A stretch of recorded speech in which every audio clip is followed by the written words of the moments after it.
Sean todos bienvenidos a tu programa Tecnología en Acción, una nueva semana. Hoy está con nosotros nuestro coordinador Ricardo Camarena y nuestro copresentador Osiel Torres. Hoy tenemos un tema muy interesante y que creo que es de carácter importante para todos los que somos amantes a la tecnología. ¿Cómo se encuentran? Muy bien, gracias Lynn, gracias Osiel por estar nuevamente en el programa. Yo creo que sí, que es importante el tema y que podamos abordarlo tanto de la parte técnica, la parte legal y la parte moral. Osiel.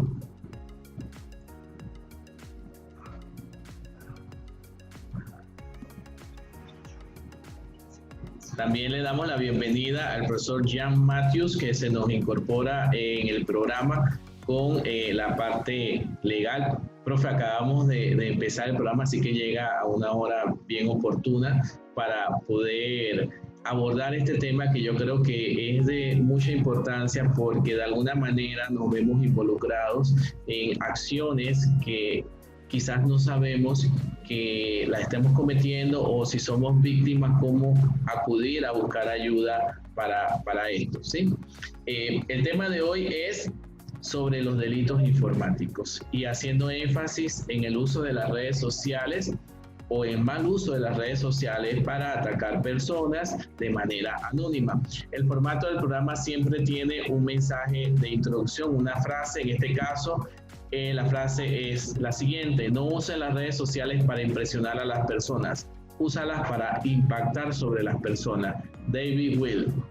Y con esta frase de introducción vamos a dar inicio y nos gustaría sí tener un concepto de qué es un delito informático, profesor Matthews. Ok, en primer lugar, gracias profesor por la invitación.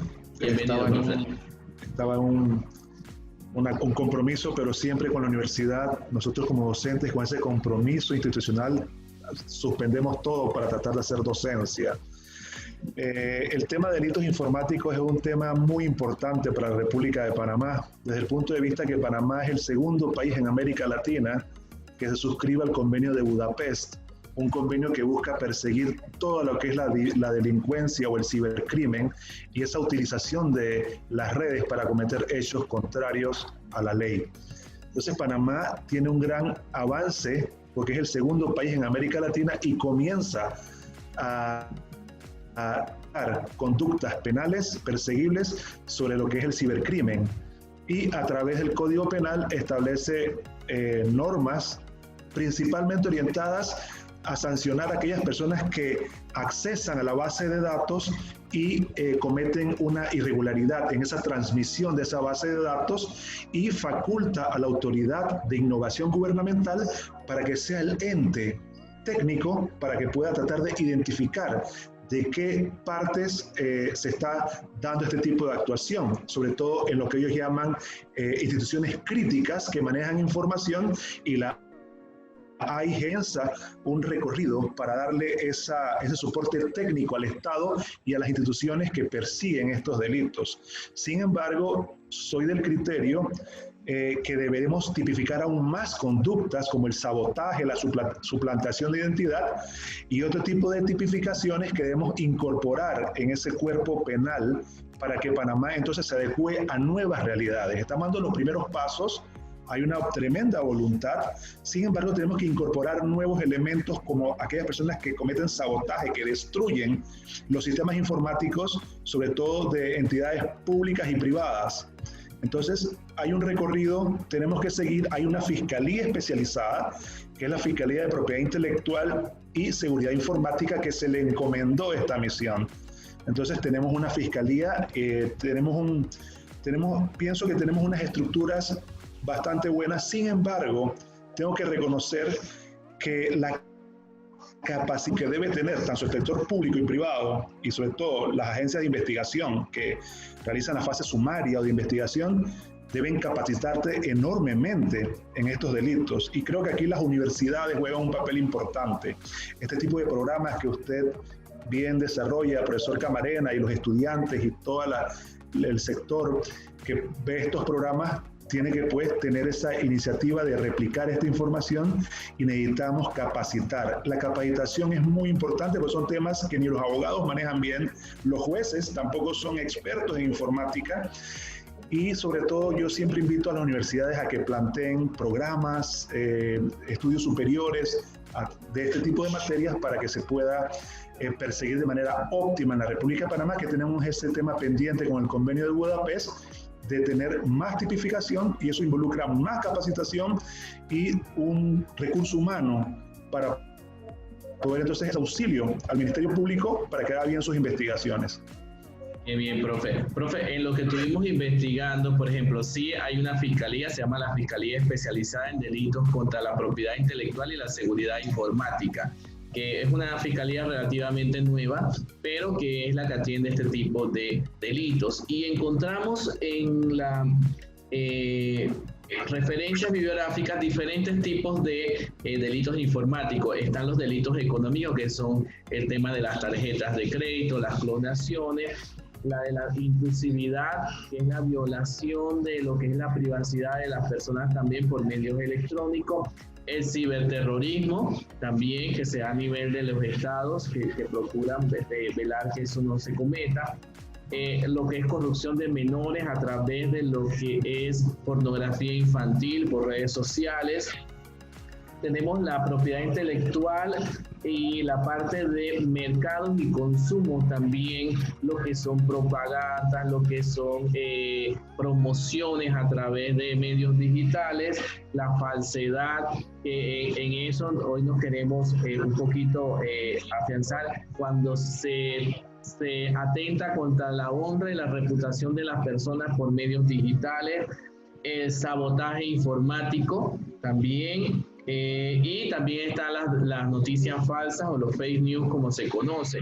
Una serie de áreas que, como vemos, y usted lo menciona, no es fácil que un personal del Ministerio Público, los fiscales, los jueces también del órgano judicial conozcan todo esto y tengan los peritos técnicos que puedan verificar esta información. Pero lo que sí, profe, que queremos dejar claro es que sí existen penalización a las personas que cometan estos delitos en nuestro país. Claro, en nuestro país la legislación establece sanciones muy puntuales y esta Fiscalía del Cibercrimen se ha encontrado con muchas situaciones con menores de edad, como usted bien menciona, profesor Camarena, y establece penas que van de 5 a 10 años cuando se divulga información de la intimidad de un menor de edad. Pero esto no solamente va hacia esa línea también, hay una línea de extorsión que se ha dado mucho también en las redes sociales, donde captan situaciones de personas y le piden dinero a cambio. Y la Fiscalía también de Propiedad Intelectual y Seguridad Informática ha tenido muchísimos casos en donde estas personas y aún así divulgan la información que ellos están tratando de que no llegue al dominio público a través de las redes. Entonces, eso también es un fenómeno que se ha dado mucho en nuestro país, se dio mucho, donde las personas se apropiaban de, por ejemplo, celulares y tomaban información personal privada y iban a pedir extorsión y todo.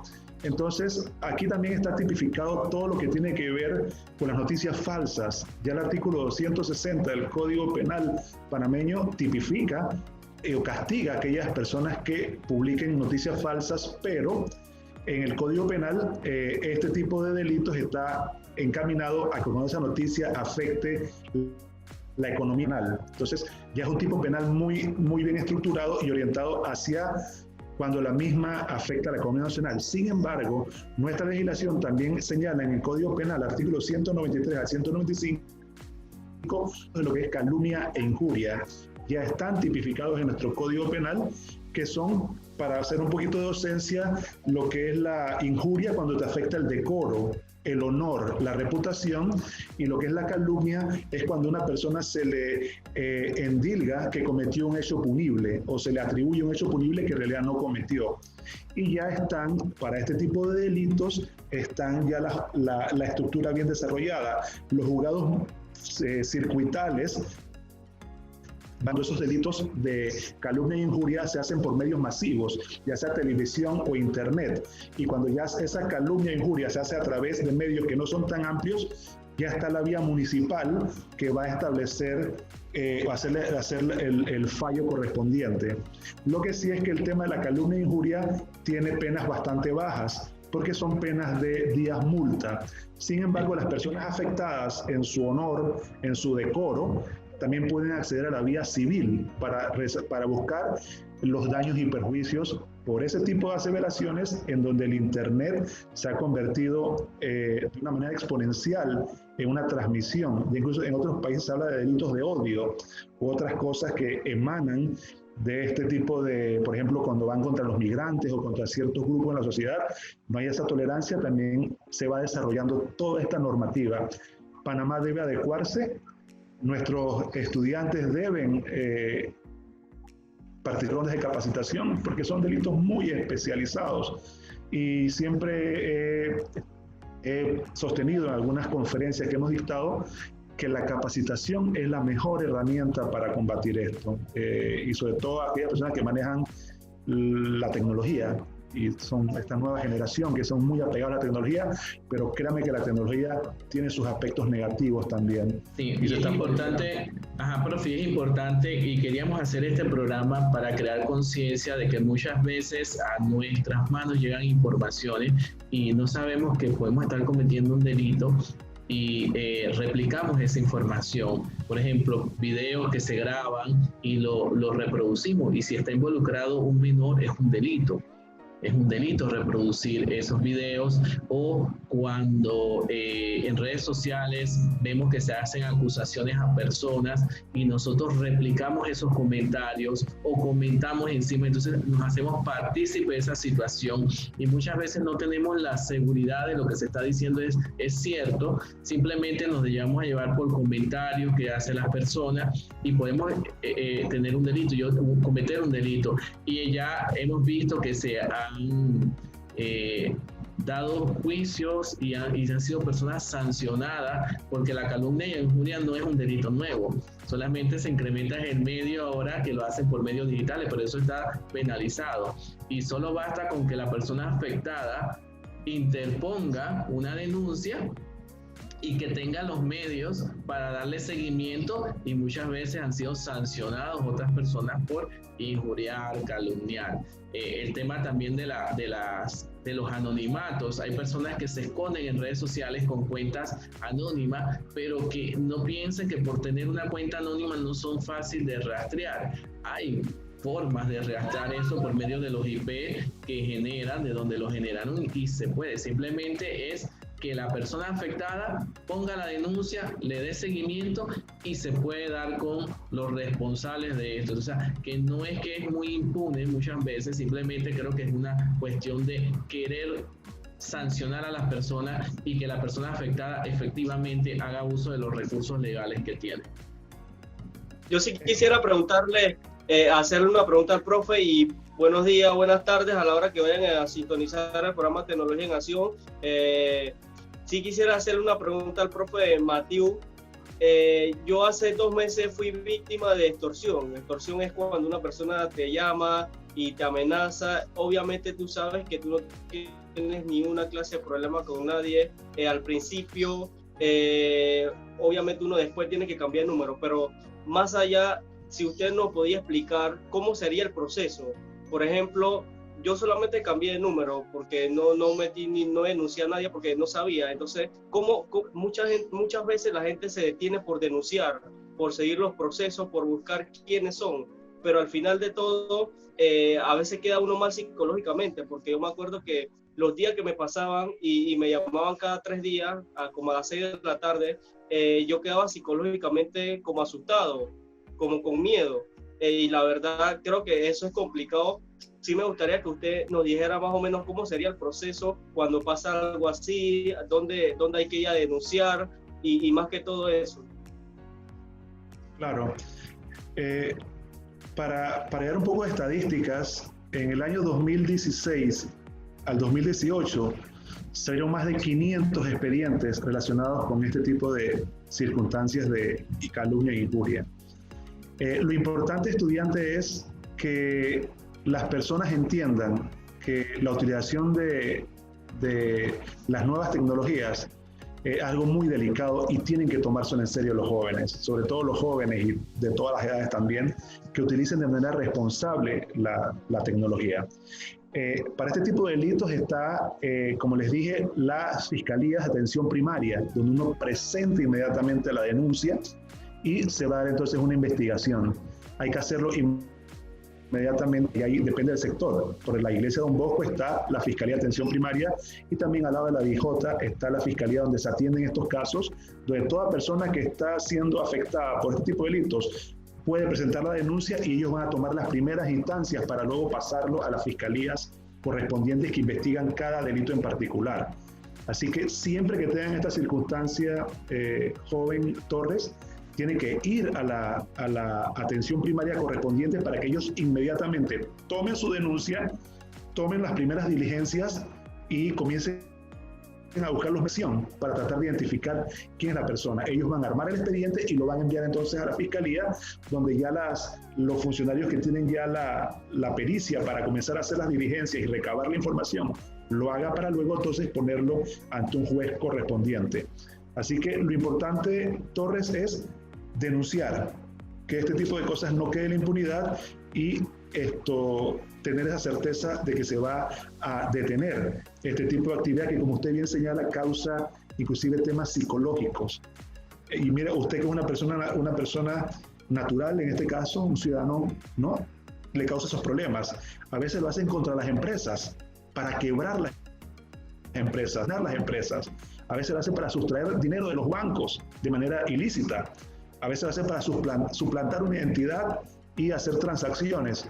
Entonces, sí o sí, ahí está la atención primaria, que es donde uno se acerca inicialmente, y en todas las comunidades hay fiscalías que están adscritas, depende de cada circunscripción. Si vives en San Miguelito, si vives en la 24, si vives en Chorrera, ahí siempre está la estructura de investigación correspondiente, porque recordemos que uno hace normas, estructuras para que uno haga valer sus derechos. Eso es lo importante del sistema. Yo creo normas en cibercrimen, normas en calumnia e injuria, normas por extorsión, y yo tengo que entonces crear las estructuras, y todas las estructuras están. Lo importante es que la ciudadanía actúe para que estos grupos delincuenciales vean que se les está persiguiendo y cada día sea menor. Es difícil combatirlo, ¿no?, porque el internet es demasiado amplio, claro, pero sí es bueno, estudiante, que usted haga las denuncias en la atención primaria más cercana de la comunidad, van a armar el expediente y lo van entonces a mandar a las fiscalías correspondientes, para luego en la fase final se busquen las sanciones a la persona, y ya hay jurisprudencia, ya hay sanciones a estos grupos que han cometido estas irregularidades. Lynn, ¿tú tenías alguna pregunta? Vamos a también agradecerle, el profesor Matthews tiene algunos compromisos, va a estar con nosotros estos minutitos y queremos ya aprovecharlo ya lo último. Lynn, si tenías alguna pregunta. Bueno, la verdad es que yo creo que este tema es muy interesante. Sí hay un temita, profe, que yo sé que ha escuchado mucho y que nos pasa mucho a los jóvenes con el tema de las estafas en lo que son las ventas de artículos tecnológicos como celulares. Eso es algo que creo que en esta cuarentena se ha visto mucho más, porque está el tema de las compras online y demás. Entonces, a veces creo que pecamos de inocentes en ciertas cosas, pero cuando pasan este tipo de problemas de que de repente pues me estafaron, yo hice la transferencia, la persona nunca se contactó conmigo, nunca me envió el artículo, ¿cómo, o sea, también se procede al mismo tipo de demanda o es otro tipo de demanda para hacer presente esta denuncia? Claro. Aquí en la República de Panamá hay instituciones que también tienen que ver con la protección al consumidor, para que cuando compran algún artículo que está defectuoso, también hay normas para eso. Y es muy importante su pregunta, y sobre todo en esta época de pandemia, donde se han exponenciado también las compras por esta vía. Lo importante es que ustedes utilicen vías de comercio electrónico seguras, empresas reconocidas, empresas que tienen calificación, donde ustedes como usuarios también pueden calificarlas y ver que esa empresa que ustedes están utilizando, que en esa intermediación para hacer llegar el producto a su consumidor final, tenga una muy buena reputación. Entonces, hay veces pecamos, muchas personas, o pecan de comprar estos artículos a empresas que de dudosa reputación, y después es un verdadero problema, porque son empresas que no están radicadas en la República de Panamá, y a veces también se prestan para estafas de personas que ni siquiera existen y están dando productos y uno está dando información personal, información de su tarjeta de crédito, y hay productos que nunca le van a llegar al consumidor. Entonces, ahí tenemos también autoridades que investigan este tipo de transacciones una vez que llega un producto, el tema de la garantía, el tema de la devolución. Hay empresas de comercio electrónico que son muy serias, incluso uno le devuelve, ellos te transfieren el dinero de vuelta y te pueden hasta reponer el artículo. Así que estudiantes, ustedes que son mucho más dados a hacer todo por celular, todo por internet, les invito pues a que siempre mantengan lo que es el sentido común para evitar que en este tipo de operaciones que son riesgosas, ustedes tratan de hacerlas por los canales más altos. Así que bueno, le agradezco, estudiante Victoria Lynn, sus preguntas, Ociel Torres, y profesor Camarena, le agradezco mucho la invitación. Como le dije, soy institucionalista, me gusta la docencia y estoy comprometido con esta universidad ya hace muchísimos años. Así que espero haber contribuido algún mensaje. Claro que sí, profe. Y gracias por permitirme. Yo sé que usted tiene unas ocupaciones el día de hoy, pero pudo abrir ese espacio para poder atendernos, hacer docencia y darnos el preámbulo formal del tema. Y ya, bueno, quedamos acá, Ociel y mi persona. Y profe, nuevamente gracias por el tiempo que nos ha dedicado y el tiempo que le dedica a la universidad. Y yo sé que en otra ocasión lo vamos a tener un programa completito, profe, con estos temas. Sí, esto te agradezco, profesor Camarena. Estamos a su disposición, recordando pues que la universidad incorporó en su currículum y en sus materias lo que es propiedad intelectual también. Exactamente. Eso fue un compromiso internacional, y ahí los estudiantes, sobre todo de esta facultad que coordina el profesor Camarena, muchos tienen esos conocimientos que se dan en lo que es el derecho de autor y propiedad intelectual. Exactamente, tanto para la carrera de producción audiovisual como diseño gráfico, igual que también tenemos las normas en el tema de edificaciones, también, que es un tema importante, que también nos gustaría tener un programa sobre esa parte, sobre todo la parte urbanística, que creo que muchas veces nos respetamos y a veces hasta en nuestras casas no lo hacemos con los permisos de construcción, hacemos construcciones y no sabemos que tenemos que pedir unos permisos y pagar unos impuestos municipales para eso. Bueno, quedamos a su disposición, profesor, y estudiantes por participar en este programa. Bueno, gracias a usted, profe, bienvenido. Gracias, profe. Gracias, profe. Cómo no.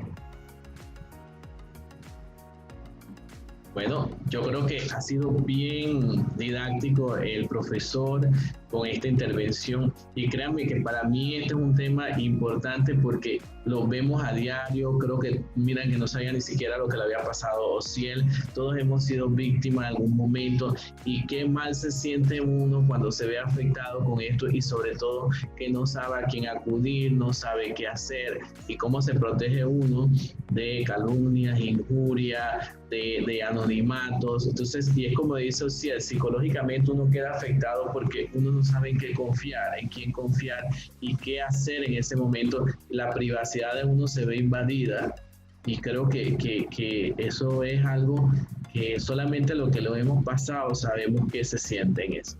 No sé si, Lynn, tú tenías alguna situación que hayas experimentado o algún conocido tuyo.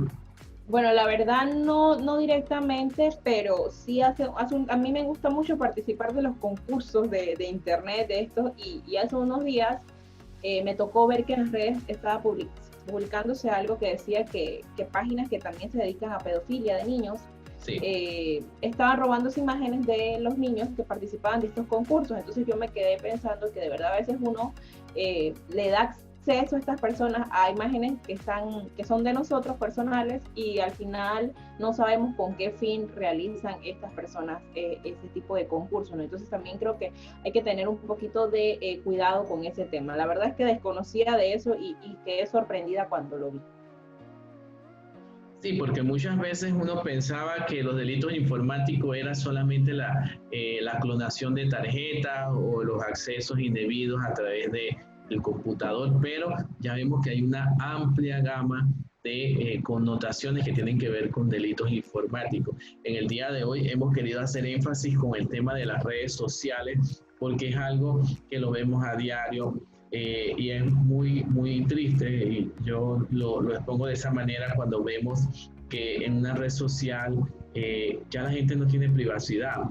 Tú posteas una foto que muchas veces es una foto familiar o es una foto de algún momento tuyo privado, y la gente te ataca en redes, agarran la información, la distorsiona, y cuando vas a ver no sabes quién lo está haciendo porque se ocultan detrás de un anonimato, de cuentas falsas para atacar, te desprestigian. Entonces, ¿dónde queda la honra y la reputación de esa persona? Entonces es importante saber que eso es un delito, que eso está penado y que podemos tomar acciones contra eso, y que hay personas que piensan que porque crean una cuenta falsa pueden hacer y deshacer, y hay formas de rastrear de dónde procede ese correo, de dónde procede esa cuenta, porque existe algo que son los IP de las máquinas que quedan registrados. O sea, quizás solamente basta con que los afectados digamos, hasta aquí vamos a aguantar esta situación y procedamos entonces, pero es bien importante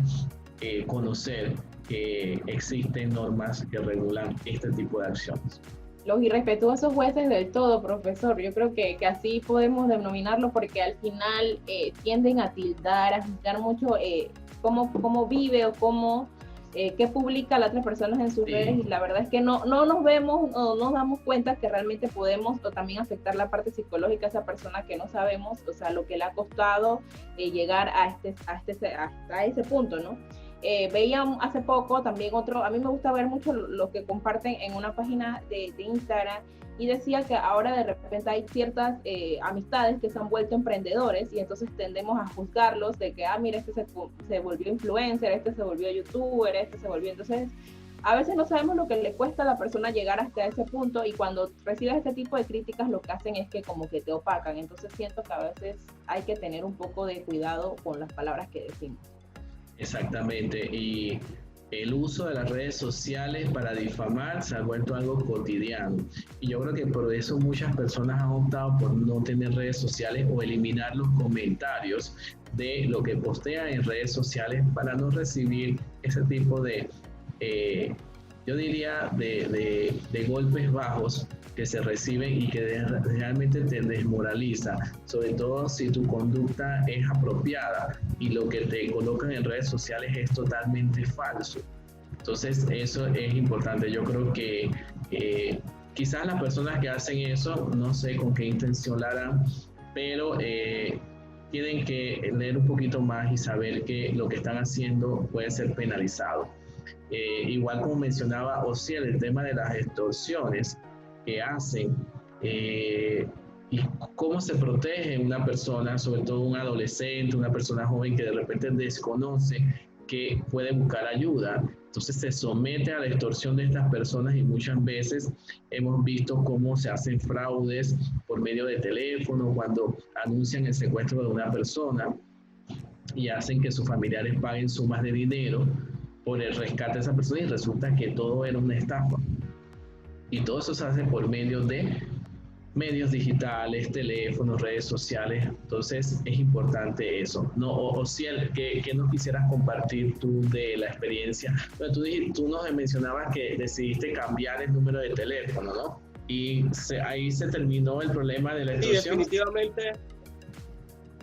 definitivamente, primero que todo, el programa de hoy es como para que usted dice crear conciencia, y si nos pasa algo, denunciar, porque al nosotros denunciar estamos demostrando que vamos a disminuir eso. La verdad, como lo dijo el profe Matthew, ya hay cargos para eso, y bueno, la verdad una experiencia bastante amarga, pero más que todo a veces nosotros mismos como que caemos en el plato del ratón, porque por el tema del programa en la cual yo participo, que es de deporte, mucha gente en Facebook, de ahí yo sospecho que fue una cuenta falsa.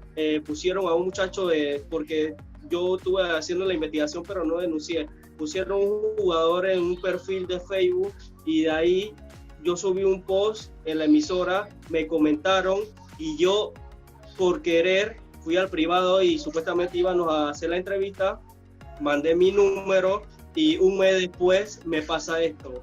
Y yo creo que a veces nosotros cometemos el gran error de ese. Ahora y yo creo que después de esa experiencia me queda la amarga sensación, y ahora me manejo es por correo. Te cuidas más entonces de suministrar información como claro, tu número de teléfono. Porque cuando fui a buscar ese Facebook de donde me escribieron, no existía y no lo encontraba, y bueno, obviamente es de ahí, ¿no?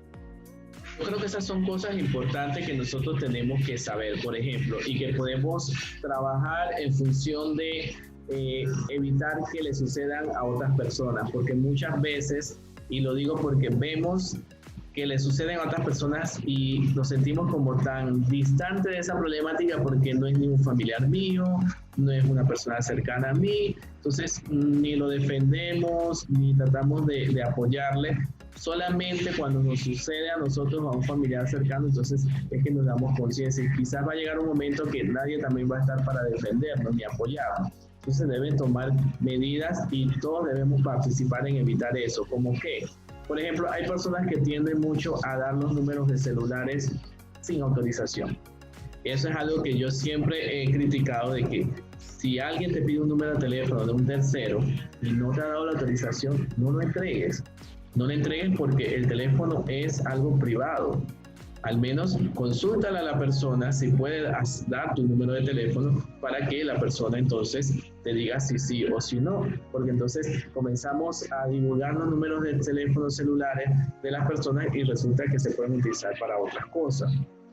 Cuando vemos publicaciones en internet, en Instagram, y simplemente decimos que eso es cierto y venimos y lo replicamos, o sobre un mal comentario comentamos nosotros y resulta que no sabemos si eso es cierto, y después lo vamos divulgando como un chisme de que tal persona hizo tal cosa, y resulta que no tenemos ni siquiera la certeza de que eso es cierto. Entonces nos convertimos en partícipe de esto, y creo que en eso estamos fallando, porque cuando hacemos eso, hagamos cosas sencillas como ver quién hizo el comentario, entrar y ver si es una cuenta falsa. ¿Cómo nos damos cuenta si es una cuenta falsa? La cantidad de seguidores, la cantidad de publicaciones, la fecha de creación de la cuenta, y nos damos cuenta que una persona que no tiene publicaciones, que casi no tiene seguidores, no puede ser una persona real, tiene que ser una persona que está utilizando esa cuenta simplemente para atacar de manera anónima y de una manera vil y cobarde a otra persona que quizás no se atreva a decirle de frente lo que le quiera decir. Dicen, y algo referente a esto que usted decía también, y que creo que es muy importante sobre nuestra documentación personal. Hay un caso de una chica que está en redes, casualmente la chica estudia en un UMESIFER en sede de Santiago, y la chica tiene una cuenta de vende ropa, vende mercancía. Entonces ella reside en Agua Dulce. Ella cuenta que pues ella fue víctima de estafa de dinero. Ella compró un celular con una persona, esta persona nunca le entregó el móvil, ella hizo su denuncia y demás, pero aquí no queda todo. Resulta ser que ella, en el proceso de la transacción con esta persona, se intercambiaron cédulas. A veces estos tipos de personas tienden a solicitar fotos de la cédula para garantizar que la compra es segura y todo lo demás. Entonces ella le manda una foto de su cédula al vendedor.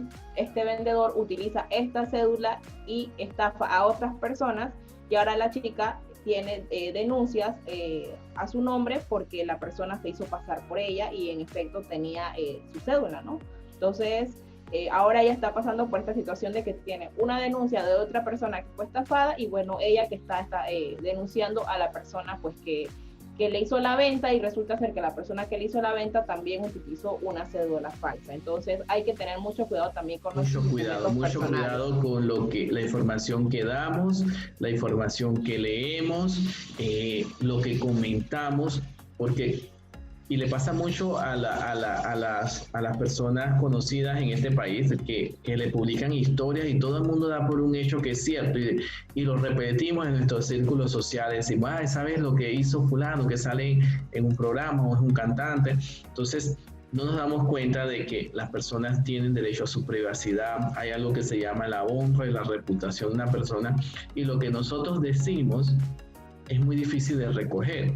Cuando atacamos la reputación de una persona, tenemos que entender que esa persona tiene familia, también, que se ven afectados por situaciones que se puedan dar y que lo afecten como persona, como familia. Entonces, eso creo que tenemos que tener mucho cuidado con eso y no utilizar las redes sociales para eso. Tratemos de cada uno de utilizarla de la mejor manera. Yo creo que este tema de la pandemia, si sacamos algo bueno de ello, es que nos debe haber llevado a reflexionar que todo lo material es accesorio, que lo que realmente importa muchas veces es nuestra familia, que son los que tenemos ahí cercanos. Ahorita mismo no tenemos acceso a paseo, a viaje, a compras, a muchas cosas. Nos hemos quedado con lo básico, con lo necesario y con nuestra familia. Entonces, si nosotros no valoramos hoy en día esto y hacemos ese cambio de vida, la pandemia va a pasar, la vacuna va a llegar, vamos a volver a la normalidad, pero vamos a seguir siendo las mismas personas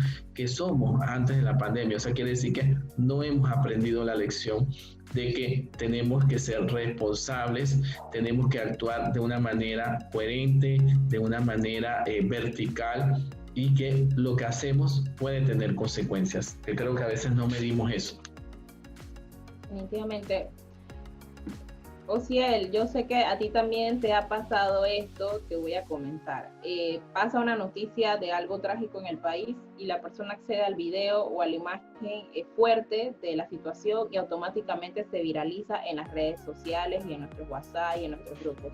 Creo que también tenemos que tener un poquito de respeto por las personas que están pasando por esa situación, porque nunca nos ponemos en el lugar de la persona, sino que tendemos a aumentar que eso se viralice, ¿no? Porque entonces me llegó a mí, yo se lo comparto a otras personas y lo que hacemos es que contribuimos con que esta falta de respeto de verdad.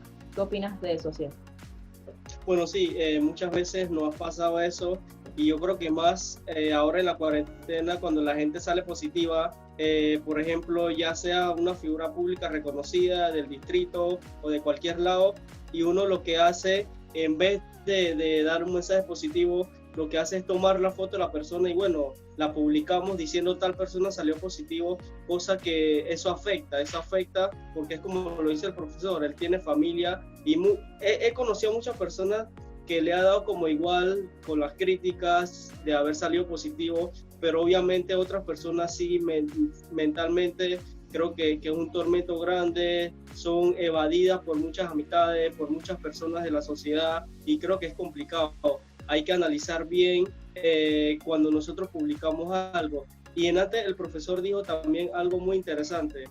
Nosotros nos mandan las cosas y a veces sin revisarlo, lo publicamos. Y cuando revisamos realmente qué es lo que es, hasta nos da pena, porque sabemos que estamos publicando algo que no es. Y yo creo que más que todo es para crear conciencia, para saber, y espero que de verdad todos los jóvenes que vayan a ver el programa, es un programa bastante interesante para todos los adolescentes que tienen 17, 18 años y diferentes edades, que pasan o pasarán por momentos así, ya saben lo que tienen que hacer en temas legales, en dónde tienen que ir y cómo tenemos que actuar cuando nos mandan algo y no publicar ni subir cosas por hacerlo. Claro que sí, y yo creo que es un tema importante es que el buen uso de la tecnología. Yo creo que lo que ha pasado en las últimas semanas ahora cuando los colegios han vuelto a dar clases de manera virtual y que muchos nos hemos reído de los memes, de los TikTok, de lo que pasaba en las clases virtuales, las mamás un poquito quizás fuera de control. Y nos reímos, pero cuando le analizamos esto, eso nos lleva a una reflexión. La falta de cultura que existe en la sociedad panameña. Falta de cultura y que muchas veces todos tienen un celular, pero ¿para qué utilizaban el celular? Para tomar selfies, pero no se podían aprender tecnología de buen uso. Los padres muchas veces acostumbrados a dejar a sus hijos en el colegio y se desentendían de la educación de sus hijos. Ahora que les ha tocado un grado de responsabilidad porque tienen que acompañar a ese estudiante en ese aprendizaje, se sienten abrumados, pero es que nunca se involucraron con ellos, no conocían la realidad del estudiante, no conocen la realidad del sistema de educación panameño y ha quedado prácticamente desnudado las carencias que tiene la educación panameña en cuanto a acceso a tecnología, niños con celulares, digamos así, de última generación, pero con un uso inapropiado, porque no pueden bajar una aplicación, no saben cómo hacer una conexión, sus padres también que carecen de la información. Entonces, todo eso creo que nos debe llevar a reflexionar de que la tecnología no es solamente para redes sociales, para tomarnos fotos, para subir fotos, para comentar en redes sociales todo lo que se habla en el mundo de la farándula, sino que yo creo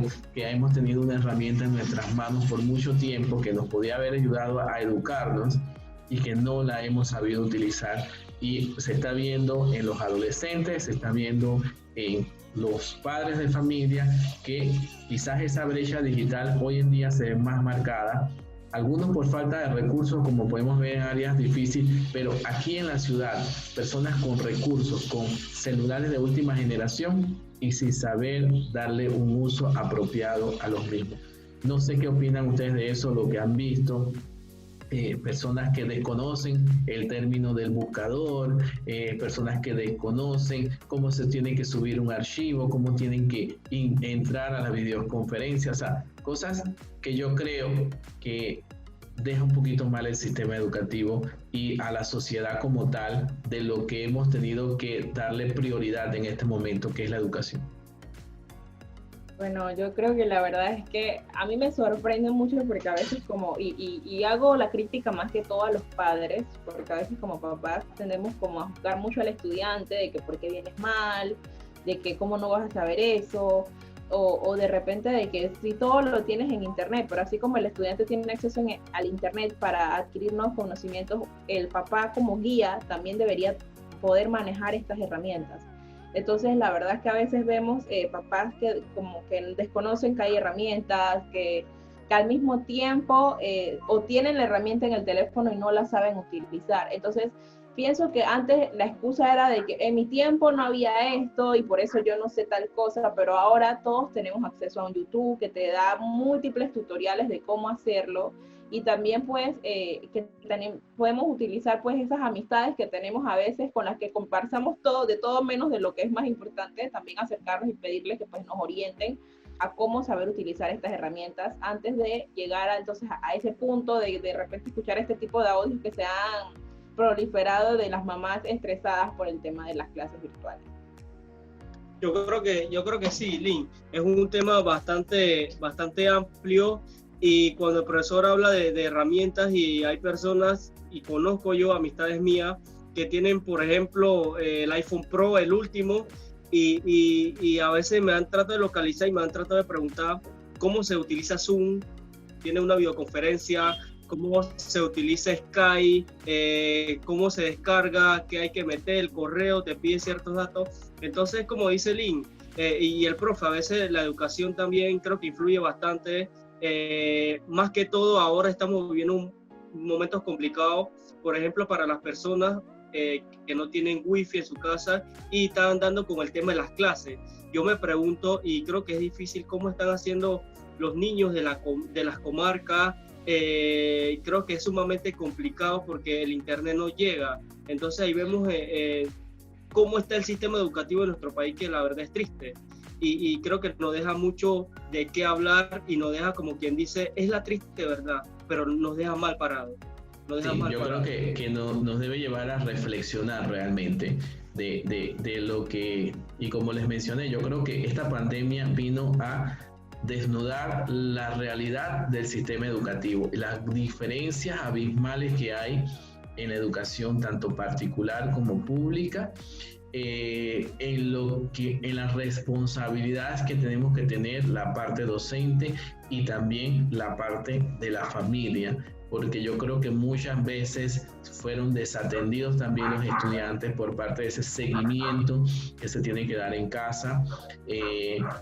Desde el mes de marzo las clases han estado suspendidas hasta el mes de julio y muchos de esos muchachos nunca pudieron sentarse ni hubo alguien que los orientara en su casa para poder, a través de las herramientas de YouTube, como lo dice Osiel, poner por lo menos hacer repasos de contenidos necesarios, español, matemática. Entonces fue como un descanso permanente que se les dio, y aquellas familias o aquellas acudientes que no se han interesado hoy se han sentido abrumados por todo lo que tienen que hacer, pero es una realidad que tenemos ahorita, la educación a distancia, y yo creo que nos tenemos que adecuar a eso, tenemos que buscar la forma de poder cumplir con los objetivos de este año. Sabemos que no es un año regular, pero hay que hacerlo.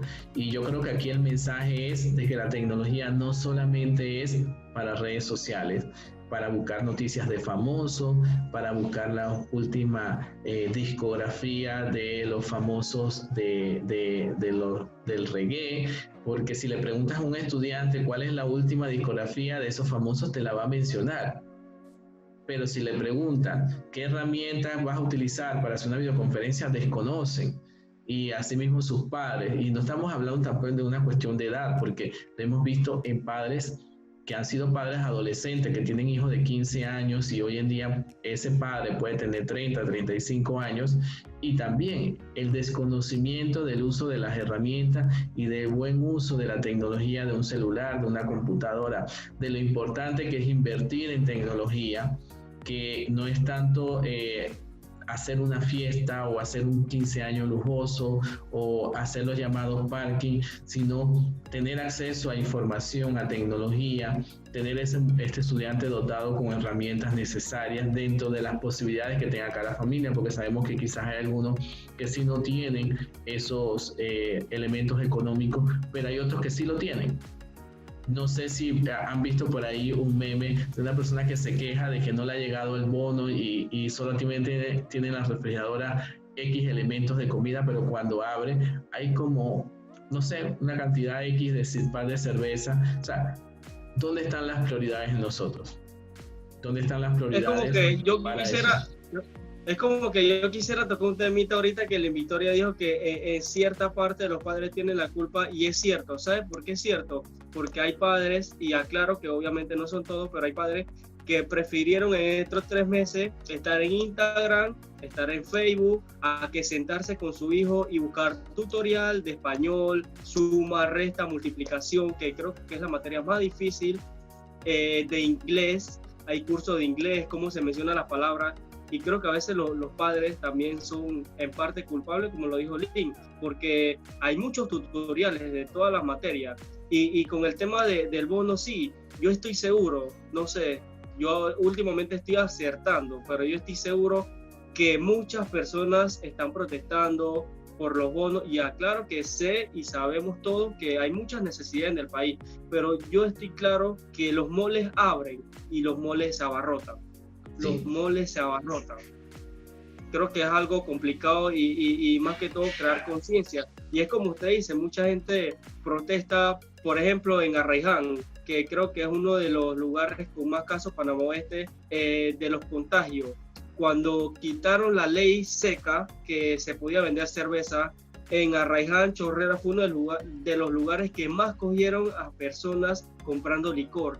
Entonces ahí tú ves como que qué está pasando. Cierta parte está protestando por el bono y otra parte la agarran con cosas ilícitas en la calle. Creo que es un tema de sociedad, de qué queremos como sociedad, qué queremos como país, hacia dónde vamos. Los cambios no los podemos hacer todos, no podemos cambiar un país, pero yo sí puedo cambiar mi familia, yo sí puedo cambiar mi entorno, yo puedo cambiar yo mismo. Yo creo que primero empezar por uno mismo, qué estamos haciendo. Aquellos que todavía están recibiendo ingresos, creo que deben ser un poco solidarios con el resto de su familia, reducir sus gastos, porque también esa parte hay que hacer quizás una deuda social de tratar de vivir con lo que tengamos y lo necesario, no hacer excesos, y verificar que aquellos a quien podemos ayudar. Siempre hay alguien cercano que podemos ayudar y hay personas que están necesitando. Y es como dice Ociel, no son todos, pero sí hay gente que está muy necesitada. No con eso estamos diciendo que todo el mundo está en esa situación de hacer mal uso de los bonos, pero hay gente que está necesitando, pero también creo que como sociedad, y por eso lo menciono, de esta pandemia tenemos que sacar algo. No podemos seguir viviendo igual que antes, no podemos seguir siendo las mismas personas de antes, tenemos que sacar algo. Si podemos ayudar a alguien, hagámoslo. Ahí sí se permite, si queremos hacerlo de manera anónima, hagamos de manera anónima, eso no hay que publicitarlo, no hay que hacerlo. Comencemos con nuestras familias, a las personas que tenemos, a los que tienen hijos en colegio, ayudarlos. Si de repente mamá y papá no pueden porque desconocen la tecnología, siempre va a haber un tío, una tía, un hermano, alguien, pero no podemos dejar que ese niño simplemente deserte del sistema educativo porque no comprende cómo atender una clase virtual en estos momentos. Claro que sí, yo creo que como ya conclusiones, ya para ir finalizando, que se nos acaba el tiempo, la verdad es que yo considero que aquí tenemos que hacer cambio de cultura y cambio de chip, cambio de mentalidad, cambio de todo, porque al final es como le decía el profesor Camarena, el tiempo pasa, la cuarentena se va, la cuarentena queda y seguimos siendo las mismas personas sin tener un cambio en nosotros. Para finalizar con el tema de las redes sociales, yo recuerdo pues que a mí de muy niña se me enseñó a que uno respetaba al adulto en todo el sentido de la palabra, tuviera o no tuviera la razón, ahí no había que refutar absolutamente nada. Y ahora vemos que muchos chicos que ya tienen acceso a redes sociales dicen una cantidad de groserías y de cosas en las redes a personas que ni siquiera conocen, que son mucho más adultos que ellos, y entonces ahí vemos el grado de respeto que no se tiene, porque realmente muchas veces como papás no controlamos las redes sociales de nuestros hijos, ni qué hacen, ni a qué acceden. Entonces creo que hay que ponerle más atención a esto y que al final algo que quizás puede empezar como un juego, realmente puede quedar también en un delito, entonces a ponerle atención a este tema. Ociel, tu reflexión final. Bueno, sí, yo creo que hay que crear conciencia y como lo dijo Lynn, más que todo recuperar, porque aquí se ha perdido la cultura, aquí en el país se ha perdido la cultura y creo que hay que crear conciencia, saber lo que hacemos, analizar antes de publicar algo, de comentar algo, porque desde allí es donde viene todo, saber qué es lo que estamos haciendo mal, qué es lo que estamos haciendo bien. Y es como lo decía, profe, es el momento de ayudar anónimamente, no necesariamente tienes que publicar porque lo vas a hacer de corazón, de ayudar a ese vecino que no tiene wifi para que dé sus clases y de muchas otras cosas. Sí, y bueno, como mensaje final, aquellas personas que de alguna manera han utilizado las redes sociales para difamar a otras personas, para atacarlos porque simplemente no les caen bien, porque no son de su agrado.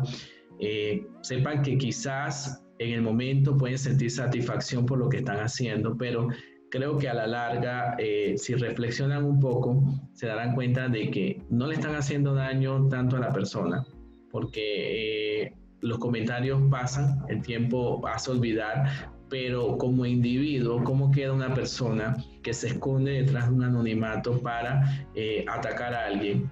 Alguien que simplemente por el hecho de no tener afinidad lo atacamos. Yo creo que si hay alguna acusación formal, un delito, haga uso de los medios formales, porque tampoco estamos diciendo de que si alguien comete algo indebido no podamos hacerlo. Usen los medios formales, identifíquese y de la cara y de manera profesional haga los señalamientos de una manera respetuosa. Yo creo que es la mejor manera de demostrar que somos educados, de que hemos aprendido que vivimos en sociedad, que no todos somos iguales, pero que tenemos que aprender a respetar las diferencias, porque hoy en día quizás no me siento aludido porque no me están atacando a mí. El día de mañana cuando me ataquen a mí o cuando me ataquen a mi familia o cuando ataquen a las empresas, entonces ahí todo el mundo va a correr a ver quiénes son las personas que se dedican a eso. Entonces no esperemos que eso llegue a esas máximas instancias, simplemente paremos los ataques por razones personales y si hay alguna situación que queremos formalizarlo, usemos los medios formales para eso. Yo creo que es el mensaje que tenemos y dejar claro, como decía el profesor Matthews, los delitos son penalizados, ya sea por medios tradicionales o por medios digitales. Hacer buen uso de la tecnología y tratar de sacar un beneficio de lo que la tecnología nos permite. Entonces yo creo que Osiel, Lynn, hemos llegado al final de este programa. Me ha parecido muy interesante. Yo creo que nos ha ayudado a reflexionar y ojalá que todos los que lo escuchen y lo vean también hagan ese alto y analicemos qué tanto participamos nosotros a veces en este tipo de situaciones y pongámosle un alto. Yo creo que cada uno es responsable de sus acciones y ojalá muchos reflexionen de lo que están haciendo y tratemos de ser mejores como personas y con eso vamos a mejorar la sociedad y cuando mejoremos la sociedad este país va a cambiar. Claro que sí. Bueno, a todos nuestros radioescuchas, gracias por estar en sintonía. Espero pues que compartan mucho este video y sobre todo pues que tengamos un cambio de chip. La idea es también aportar un poquito más en lo que es nuestra sociedad y nos vemos la próxima semana en Tecnología en Acción. Y nos espera Osiel en la fiesta que tiene, porque tiene una fiesta de playa ahí en su casa. Hasta luego. Nos vemos, cuídense.